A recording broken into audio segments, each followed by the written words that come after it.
अस्सलाम वालेकुम वरहमतुल्लाहि वबरकातुहू। सबसे पहले हम ऊपर वाले का शुक्रिया अदा करते हैं कि यहाँ पर जो बर्फ़ पड़ रहा है, इस कश्मीर को बर्फ़ के नाम से जाना जाता है। टूरिस्ट लोगों का बहुत सारा आना जाना है। हमारे मऊरा में आता है, पहलगाम में आता है और ऑल ओवर कश्मीर डिवीज़न में आता है टूरिस्ट लोग। और इस बात के लिए हमें अल्लाह ताला का शुक्रिया अदा करना चाहिए, क्योंकि इस जम्मू कश्मीर की बेस टूरिज़्म प्लेस पर ही होता है और टूरिज़्म ही हमारे वो इनकम है जो पूरी कश्मीर डिवीज़न में इसका पैसा घूमता है। और हम सबसे पहले वेलकम करते हैं, यहाँ मऊरा में टूरिस्ट लोग बहुत है, इनको वेलकम करते हैं और वो यहाँ के आसपास घूमने जाते हैं। तो इसके लिए हम शुक्रिया उनका करते हैं। यहाँ पर जो जम्मू कश्मीर का पुलिस जो है हमारे साथ बहुत कोऑपरेटिव है।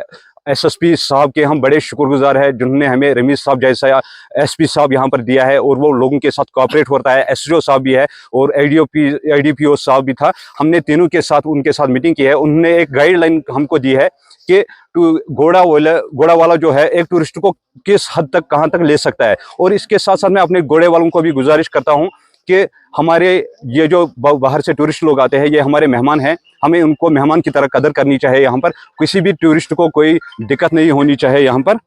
तो इस सिलसिले में एसपी साहब ने हमें इंस्ट्रक्शंस दी है कि आप लोग कहाँ तक जा सकते हो। और मैं अपने ज़रिए अपने घोड़े वालों को, अपने मेंबर लोगों को इस आप लोगों के ज़रिए मैसेज देना चाहता हूँ कि अगर कोई भी घोड़ा वाला मतलब गाइडलाइन से बाहर हो गया है, अगर किसी की भी कोई गलती हुई तो वो खुद जिम्मेदार होगा। क्योंकि हम चाहते हैं कि हमारे साथ टूरिज़्म डिपार्टमेंट है, पीडीए है और जम्मू कश्मीर पुलिस है, उनकी कहने के मुताबिक ही हमें काम करना चाहिए। अगर किसी की कोई गलती होगी तो उसको हम बख्शा नहीं जाएगा, खासकर पुलिस के ज़रिए भी, क्योंकि ये हमारे मेहमान लोग हैं। यहाँ वो हमेशा यहाँ पर मेहमान की ही तरह रहने चाहिए। मऊरा में कम से कम 15 गाँव के लोग हैं, कम से कम 3000 घोड़े वाले यहाँ पर काम करते हैं।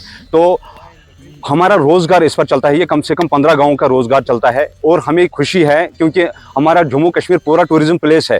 हम किसी एक पॉइंट को ही टूरिज़्म प्लेस नहीं मानेंगे, क्योंकि यहाँ पर हर जगह पर है, डेवलपमेंट की कमी है किसी किसी जगह पर, लेकिन अगर पूरा वो भी हो जाता तो हर जगह पर टूरिस्ट यहाँ पर जाता है। इसलिए हमारे यहाँ पर कम से कम आसपास के 15 गाँव हैं जहाँ जो यहाँ पर 3000-4000 लोग काम करते हैं, उनका रोज़गार चलता है इस पर। और हमें हमेशा हम अप्रिशिएट करते हैं अपने गवर्नमेंट को, एलजी साहब की भी, उन्होंने बार बार हमारे यहाँ पर हेल्प किया है। तो रोज़गार तो चलता ही है और हमें उम्मीद है और इंशाल्लाह दुआ है अल्लाह ताला से कि ये रोज़गार हमें उम्र भर जारी रहे। अगर कोई घोड़े वाला मतलब बदकिस्मती से किसी जगह पर किसी दिक्कत में फंस जाता है तो हम उनके साथ साथ है। यूनियन यहाँ पर है और यूनियन ने हमेशा जिम्मेदारी दी है, प्रेसिडेंट साहब ने हर किसी को जिम्मेदारी दी है कि अगर किसी भी जगह पर कुछ भी हो जाए तो हम इंशाल्लाह आगे होंगे, लेकिन जेन्युइन पॉइंट पर जहाँ पर जेन्युइन पॉइंट होगा।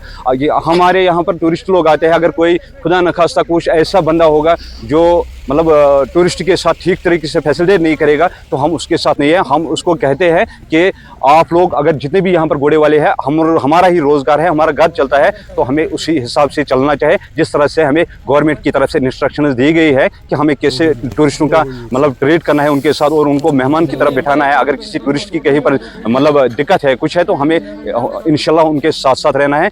क्योंकि ये जम्मू कश्मीर जो है, यहाँ पर मेरे ख्याल से टूरिज़्म के ज़रिए से पैसा बारिश की तरह बरसता, मगर बदकिस्मती से यहाँ पर कभी कभी कुछ हो जाता है। इंशाल्लाह अब हमें उम्मीद है और पूरा जम्मू कश्मीर का लोग जो है पूरे गवर्नमेंट के साथ कोऑपरेट है। इंशाल्लाह हमें उम्मीद है इस तरह की कोई दिक्कत कभी नहीं होगी इंशाल्लाह। कश्मीर पुलिस की तरफ से हमें बहुत अच्छा रिस्पॉन्स मिला है और एसपी साहब मजदूर लोगों का दोस्त है। उन्होंने कहा कि आप लोग रोज़गार कमाओ, हमें कोई दिक्कत नहीं है, मगर अकॉर्डिंग टू गाइडेंस, जो पुलिस की गाइडेंस होगी उस हिसाब से चलो। क्योंकि आप लोग जानते ही हो कि अगर जो टूरिज़्म प्लेस यहाँ पर अगर दूर जगह कोई ऐसा है जंगल की तरफ या किसी जगह की तरफ, क्योंकि बर्फ़ बहुत है, अगर घोड़ा वाला फंस गया, टूरिस्ट फंस गया तो वो दिक्कत होगी। इसलिए हमें आसपास यहाँ पर जितने भी ये टूरिस्ट प्लेस है, हम इंशाल्लाह, उन्होंने कहा कि आप लोग घूमो और टूरिस्ट लोगों को घुमाओ, होटल में ले लो, फ़ोटो उठाओ, इससे कोई दिक्कत नहीं है, क्योंकि इससे हमारे इलाके का नाम भी बढ़ जाता है।